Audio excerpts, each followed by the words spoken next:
সৌদিতে কর্মসংস্থান সংকট, হুমকির মুখে দেশের অর্থনীতি। কান্নার শব্দের প্রায় প্রতিদিন রাতে ভারী হয়ে উঠছে শাহজালাল আন্তর্জাতিক বিমানবন্দর। এই কান্না মধ্যপ্রাচ্যের রেমিটেন্স যোদ্ধাদের, আরও সুনির্দিষ্ট করে বলে সৌদি ফেরত প্রবাসী শ্রমিকদের। বিভিন্ন সময় অত্যাচার নির্যাতনের শিকার হয়ে দেশে ফেরা নারীদের নিয়ে নানা কার্যক্রম হলেও আধারে থেকে যাচ্ছে পুরুষ শ্রমিকদের দেশে ফেরার করুণ গল্পগুলো। বাংলাদেশের 507টি উপজেলার 4484টি ইউনিয়নের প্রতি গ্রামের যুব থেকে শুরু করে মধ্যবয়সী পুরুষদের একটি বড় অংশ ভাগ্য পরিবর্তনের জন্য বিদেশে পাড়ি দেওয়ার স্বপ্ন দেখে। আর খরচ কম ও এজেন্সিগুলোর লোভনীয় সব প্রলোভনের ফাঁদে আটকে কোনো রকম যাচাই বাছাই ছাড়া প্রতি মুহূর্তে অনিশ্চিত প্রবাস জীবনের দিকে অগ্রসর হচ্ছে এদের একটি বড় অংশ। তাদের একজন লক্ষ্মীপুরের মোহাম্মদ সাইফুল উদ্দিন।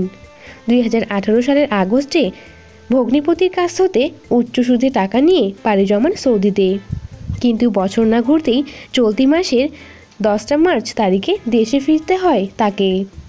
মোহাম্মদ সাইফুল উদ্দিন শনিবার 10 মার্চ রাতে 10:45 দেশে ফিরলেও এখন পর্যন্ত নিজের গ্রামের বাড়ি ফিরে যাওয়া হয়নি। তার সাথে যোগাযোগ করে কথা হলে তিনি বলেন, ভাই আমি কিভাবে বাড়ি যাব? আমার এই চেহারা দেখলে আম্মা আব্বা মারা যাবে। দুলাভাই টাকার চিন্তায় বড় বোনকে মারবে। কেমনি গ্রামে যাই ভাই?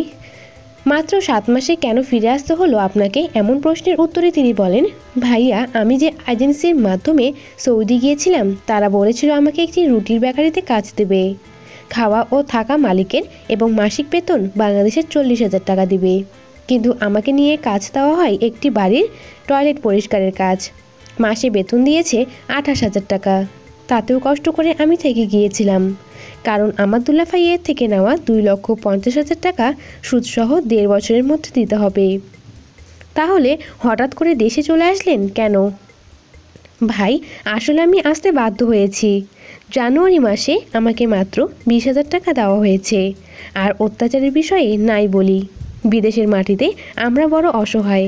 আমাদের দেশে যারা ভিক্ষা করে তারাও আমাদের চেয়ে ভালো থাকে।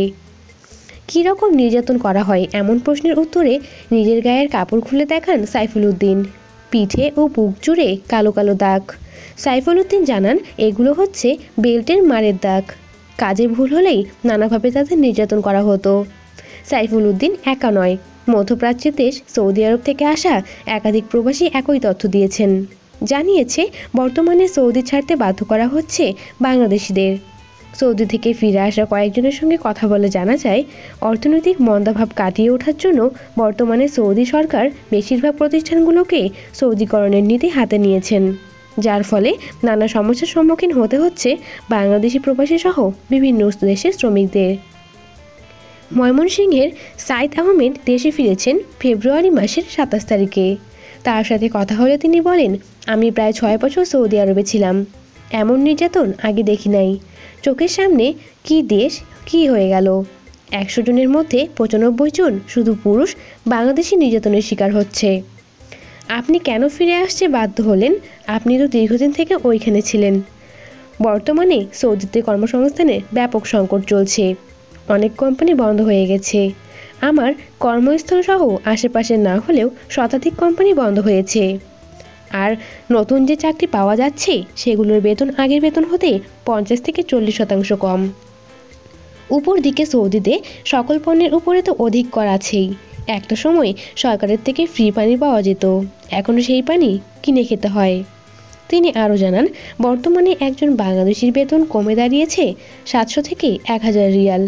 আর আকামা নবায়নের জন্য একজন শ্রমিককে দিতে হচ্ছে 1000 রিয়াল। ইন্স্যুরেন্স বাবদ দিতে হচ্ছে 200 রিয়াল। থাকা ও খাওয়াও নিজের, যার জন্য খরচ হচ্ছে 200 টাকা।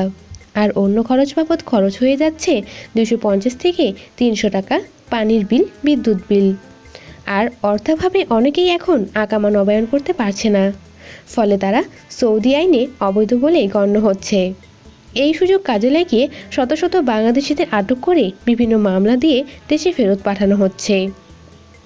বর্তমান সৌদি পরিস্থিতি নিয়ে দীর্ঘদিন অভিবাসন বিষয়ে কাজ করা হাসান আহমেদ চৌধুরীর সাথে কথা বললে তিনি বলেন, সৌদির অভ্যন্তরীণ পরিস্থিতি প্রবাসীদের জন্য ক্রমেই খারাপের দিকে যাচ্ছে। এখনই আমাদের উচিত মধ্যপ্রাচ্যের শ্রম বাজার থেকে বেরিয়ে আসে ইউরোপ, জাপান, সিঙ্গাপুরের দিকে আমাদের নজর দেওয়া।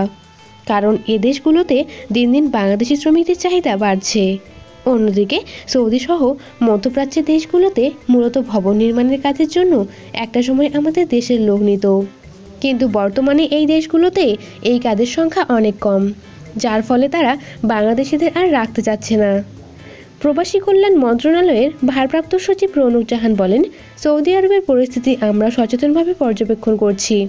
আমাদের শ্রমিকরা যাতে হয়রানির শিকার না হন সেজন্য প্রতিনিয়ত আমরা সৌদি সরকারের সঙ্গে যোগাযোগ রক্ষা করছি। যারা নির্যাতিত হচ্ছেন তারা বাংলাদেশ দূতাবাসের মাধ্যমে প্রতিকার পাচ্ছেন।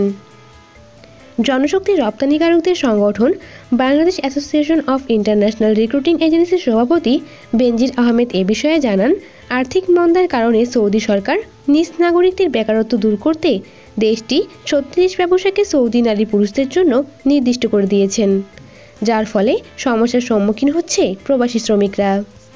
সরকার যদি এখনই কোনো পদক্ষেপ গ্রহণ না করে তাহলে সামনে বাংলাদেশের রেমিটেন্সের উপরে বড় ধরনের চাপ সৃষ্টি হতে পারে, যা আমাদের বার্ষিক বাজেটের উপরে চাপ সৃষ্টি করবে।